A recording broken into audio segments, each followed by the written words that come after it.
So let's bring in Jeremy Dys, attorney for Auburn University head football coach Hugh and First Liberty Institute senior counsel.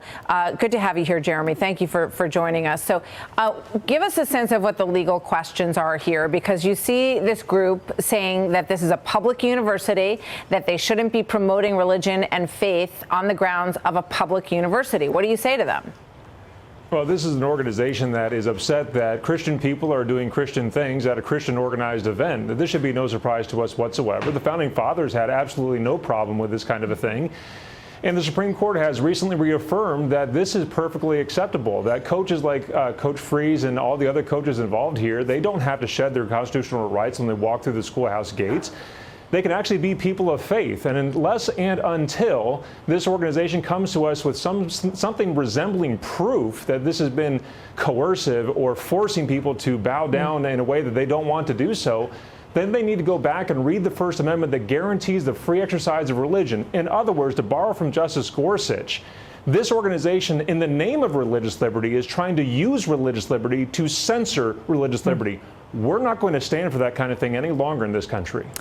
Let's play some of the crowd singing at this baptism so people get a sense of what this moment was like. You have no rival, you have no equal. Now and forever, God, you reign. And you know what, let's see this soundbite from Michael Floyd, one of the students who attended these baptisms. He wasn't baptized, but he attended. Watch this.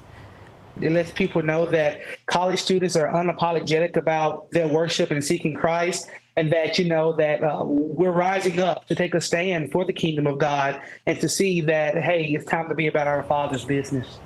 I mean, it's a beautiful event, and so I guess the legal test is whether or not anyone felt coerced, or whether they feel that these coaches, if they don't show up for something like this, are going to not want them on the team, not want to put them in the games, things along those lines. Is there anyone saying that that's what's happening, Jeremy?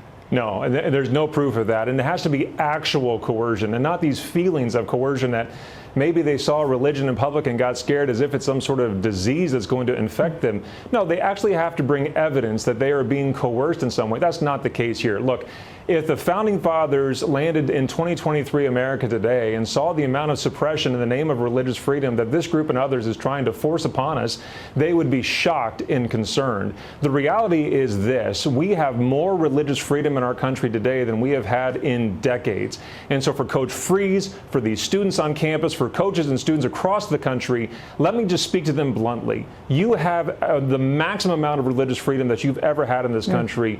Go out there and be free. And if you have any questions about that, go to firstliberty.org. We're happy to evaluate your case. You can learn what it means to be free in this country again. Let's go do it. Yeah, it's a fascinating discussion. Jeremy Dys, thank you very much. Good to have you here today.